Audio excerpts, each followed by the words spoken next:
मोहन अपनी पत्नी ममता, 5 साल के बेटे गोलू और अपनी बूढ़ी माँ के साथ एक छोटे से घर में रहता था। एक रोज सुबह सुबह ममता नाश्ता बना रही थी और मोहन घर के बाहर अपनी पुरानी साइकिल धो रहा था। ये साइकिल मेरा बहुत बड़ा सहारा है। तभी घर के अंदर से ममता ने अपने बेटे गोलू से कहा, गोलू जाओ, पापा को जाकर बोल दो नाश्ता तैयार हो चुका है। गोलू बाहर भाग कर गया और अपने पापा से बोला, पापा नाश्ता तैयार हो चुका है, मम्मी बुला रही हैं। आपकी साइकिल तो बिल्कुल चमक गई। आप जाकर नाश्ता कीजिए, मैं इसे सूखे कपड़े से पोंछ देता हूँ। अरे वाह बेटा, तब तो मेरी मदद हो जाएगी। खैर, मोहन अंदर जाकर नाश्ता करने लगा। नाश्ता करने के बाद मोहन अपनी साइकिल से ढाबे की तरफ निकल पड़ा। थोड़ी देर में मोहन अपने ढाबे पर पहुंच गया। थोड़ी देर बाद ढाबे का मालिक भी आ गया अपनी कार से। क्या बात है मोहन, आज फिर मुझसे पहले पहुंच गए, वो भी साइकिल से। खैर, थोड़ी देर बाद बाकी लोग भी आने लगे। धीरे धीरे पब्लिक आने लगी और मोहन भी अपने काम में लग गया, क्योंकि मोहन खाना बनाने का काम करता था। तो इस तरह मोहन की जिंदगी ठीक ठाक चल रही थी। फिर एक रात जब मोहन अपने ढाबे से वापस घर लौटा तो देखा ममता और उसकी सास गोलू के सर पर पट्टी रख रही थी। अरे ममता, क्या हुआ गोलू को? अरे मैं आपका ही इंतजार कर रही थी। देखिए ना, गोलू को बहुत तेज बुखार चढ़ा है। मोहन ने अपनी साइकिल के आगे वाले डंडे पर अपना गमछा लपेट दिया और उसके ऊपर ही गोलू को बिठा दिया। इस तरह वो गोलू को लेकर डॉक्टर साहब की क्लिनिक पहुंच गया। अरे देखिए ना डॉक्टर साहब, इसे बहुत तेज बुखार चढ़ गया है। मोहन घबराओ मत, इस मौसम में ऐसा होता है। इसे बहुत तेज वायरल फीवर हो गया है। लगातार 3 दिन तक दवाइयां खिलाते रहना, ये बिल्कुल ठीक हो जाएगा। जल्दी से गोलू को लेकर जाओ और दवाई खिलाने से पहले कुछ खिला देना। तुम्हारे 300 रुपए हुए। डॉक्टर साहब, जल्दी जल्दी में पैसे लाना तो मैं भूल ही गया। मैं आपको कल ढाबे में जाते हुए रास्ते में दे दूंगा। अरे नहीं नहीं, उसकी कोई जरूरत नहीं है। मैंने बहुत दिनों से मटर पनीर नहीं खाया। कल मैं तुम्हारे ढाबे पर आऊंगा और इन पैसों के बदले तुम मुझे मटर पनीर खिला देना। मैं अपनी पत्नी को भी लेकर आऊंगा। अरे अरे, क्यों नहीं डॉक्टर साहब, ये तो मेरा सौभाग्य होगा। मोहन गोलू को लेकर घर आया, फिर उसे दवाई खिला दी। थोड़ी देर में उसका बुखार कम हो गया। 2 दिन में गोलू एक बार फिर से पूरी तरह स्वस्थ हो गया। फिर एक रात मोहन घर तो लौटा, लेकिन अकेले नहीं, बल्कि अपने मालिक के साथ। मोहन के हाथ और पैरों में पट्टी बंधी हुई थी। ममता, उसकी सास और गोलू उसे इस हालत में देखकर हैरान हो गए। भाई साहब, क्या हुआ मेरे पति को? कुछ बोलते क्यों नहीं आप? देखिए, मोहन बाकी कर्मचारियों के साथ खाना बना रहा था, तभी अचानक गैस सिलेंडर ब्लास्ट हो गया, जिससे कई लोग घायल हो गए। उसमें से एक मोहन भी था। मैंने इसकी ड्रेसिंग करवा दी है। इन्हें कल ही किसी अच्छे डॉक्टर को दिखा देना। इनकी साइकिल मेरे ढाबे पर खड़ी है, मैं कल भिजवा दूंगा। इतना बोलकर मालिक वहां से चला गया। इधर मोहन को ममता ने बिस्तर पर लिटाया और उसकी मां रोने लगी। हे भगवान, ये क्या हो गया मेरे बेटे को? इतनी बड़ी घटना अचानक कैसे हो गई? सासू माँ, गोलू, पापा को परेशान मत करो, शायद उन्हें बोलने में तकलीफ हो रही है। नहीं ममता, ऐसा कुछ नहीं है। मुझे अफसोस तो इस बात का है कि इस घर में कमाने वाला सिर्फ मैं था। अब पता नहीं हमारा क्या होगा। वो सब आप मत सोचिए। अगले दिन ममता और गोलू उसी क्लिनिक पर गए और डॉक्टर साहब को बुला कर लाए। इनकी हालत तो बहुत खराब हो चुकी है। हर दिन इनकी ड्रेसिंग करनी पड़ेगी। लगातार 3-4 महीने दवाइयां चलेंगी, इंजेक्शन लगेंगे, तब जाकर ये ठीक हो पाएंगे।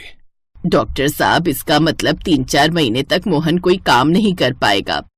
अम्मा, काम करने की तो छोड़ो, लगातार 2 महीने तक तो ये बिस्तर से भी नहीं उठ पाएंगे। घबराइए मत, मैंने पूरी तरह ठीक कर दूंगा। मैं थोड़ी देर बाद अपने कंपाउंडर के हाथों दवाइयां भिजवाता हूं और वही ड्रेसिंग भी करके जाएगा हर रोज। ठीक है डॉक्टर साहब। खैर, डॉक्टर साहब चले गए। थोड़ी देर में मोहन के ढाबे से एक लड़का आया और उसकी साइकिल देकर चला गया। तो इस तरह धीरे धीरे उसका इलाज चलने लगा। कुछ ही दिनों में उसके इलाज में लगभग सारे पैसे खर्च हो गए। फिर एक रोज, सासू माँ, 1 महीने से इनका इलाज चल रहा है, अब तो पैसे भी खत्म हो गए। ऐसा करती हूँ, मैं अपने गहने बेच देती हूँ ताकि इनका इलाज न रुके। तेरे जैसी बहू भगवान हर किसी को दे।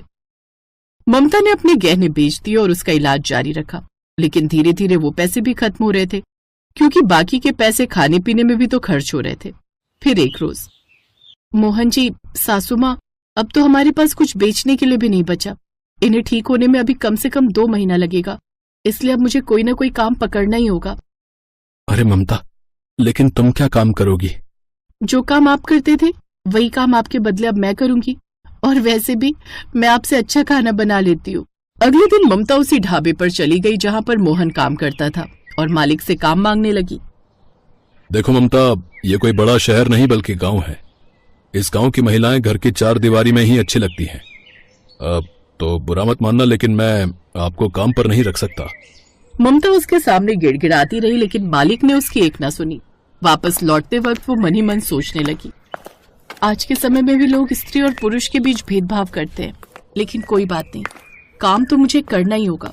वो जब अपने घर पहुंची तो घर के बाहर खड़ी मोहन की साइकिल पर उसकी नजर पड़ी।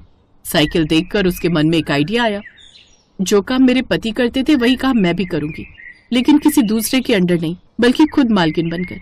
मैं अपना ढाबा इसी साइकिल पर शुरू करूंगी।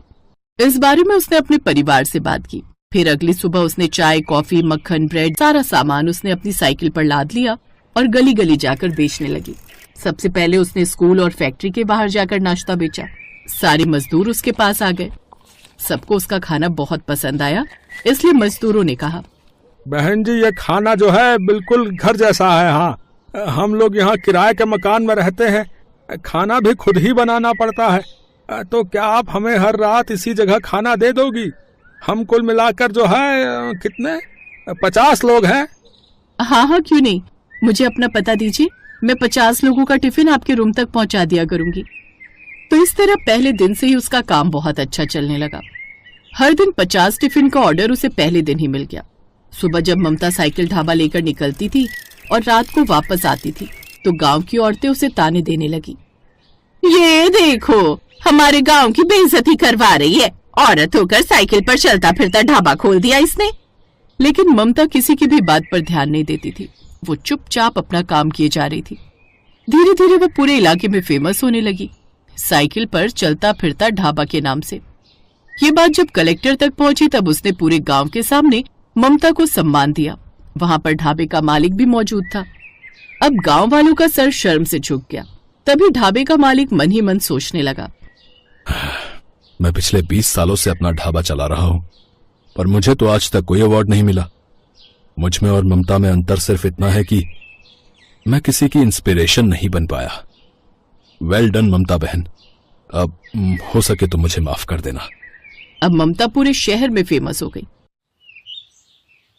जब मोहन पूरी तरह ठीक हो गया तब दोनों ने मिलकर उसी गांव में खुद का ढाबा खोल लिया और खुशी खुशी अपनी जिंदगी बिताने लगे।